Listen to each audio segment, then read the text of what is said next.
Hello and welcome back. We last left off at the brows, the brow fill-in. So I'm going to take it from the brows to show you the eye enhancement, something that I like to do before adding shadows. I like to have something that's going to give my eyes more of a pop along with that shadow or shadows of choice.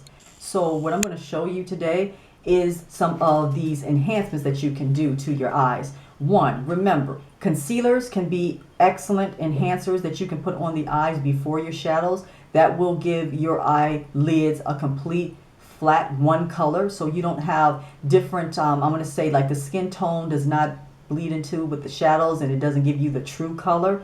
The primers are excellent on the eyelids. Primers also help if they are shadow based. It's not going to crease up the actual shadows that you put on. So what I'm going to show you is the highlighter. Nars. This is one that I do like. It's a highlighter stick. It's called South Beach. This can be applied on your eyelids, underneath the eye, the cheekbones, the apples of the cheeks or the cheekbones if that's what you want. Bridge of the nose. You can use this, as it says, as a highlighter stick on many different things, up underneath the brow bone as well, to have a highlight. As you see, it is a stick that is so nice. It's not an oily stick. This holds really nice. It gives a beautiful color. This is one of my favorites. They have a few, but this particular one is one of my favorites. So what I'm going to show you, I'm going to go back and use on my eyes. As you can see right now, I did this look a little bit earlier, but I'm going to give you a little bit more an in-depth look in how I do this so you can see a little bit more deeper look. The pigments. This is the Copper Sparkle by M.A.C. This is a nice one. Loose powders, shadows is something that I love to work with, and a lot of women and men love to work with this. It's not anything that you cannot do. You can use this in your lipsticks or with the lipsticks. You can use this with the fingernail polishes. You can do this any kind of way you want. Sometimes even if you want to use this with a big powder brush like this, you can actually dust your whole face just to give just a glow. It can be beautiful. It's just all about playing. And as I've always said, makeup should never be anything hard. It should be fun. It should be experimental. Enjoy it, because again, it's not something you ever have to worry about that's going to damage or it's going to cause problems if you know what to do and you study over your skin type and understand certain things to utilize on your skin beforehand. So I'm going to take a little bit of this, as you can see, just a little, not much, because this stuff here, the pigment, I'm just going to take a little in here. Not much of this because you don't really want to waste it, because you surely can.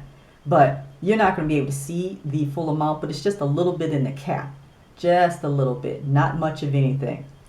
I'm going to take this flat brush here, right in here, and I'm going to take a little bit off.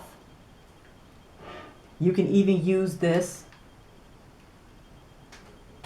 The Set It Fix Spray, this one here, as I said before, the inflammable, you can use this if you want and spray your brush before you actually put this on if you want this to really sit on the skin and pop, along with the Nars. You can do that.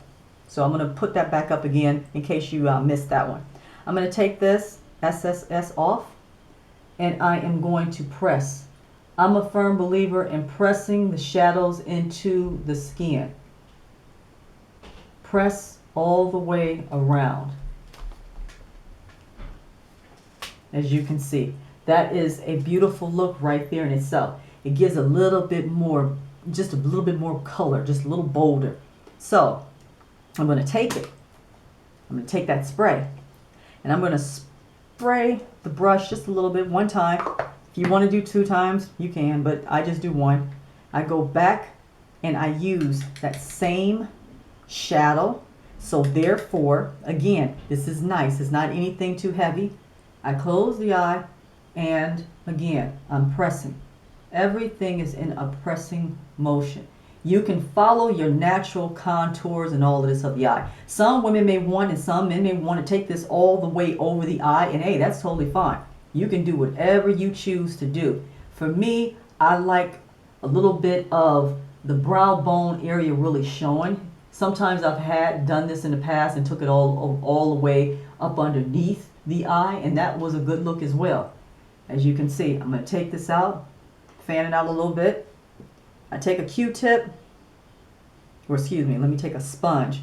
Take the sponge and I blend outwards. Everything should be blended in an outward form like this, upwards. For women, for men, everything should go up. You never want to drag this stuff down. You want to bring all of everything up. You want the eyes to have a lift. It gives a beautiful look to the eyes. So that right there is showing you the pigment as well as it shows you the highlighter, which is this right here. Pigment here, highlighter here.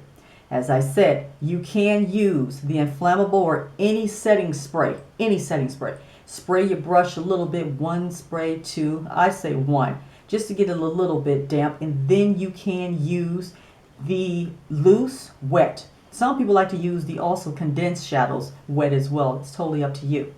So we're going to come back with a different thing that I'm going to show you how to completely go really into these eyes a little bit more. And I wanted to say one thing before. When and if you are watching and viewing, which we definitely appreciate, definitely subscribe. It's definitely good to subscribe, especially if you got questions. Please feel free to ask any questions. If it's skincare, if it's makeup, please feel free to ask. And on that note, I will see you when we return.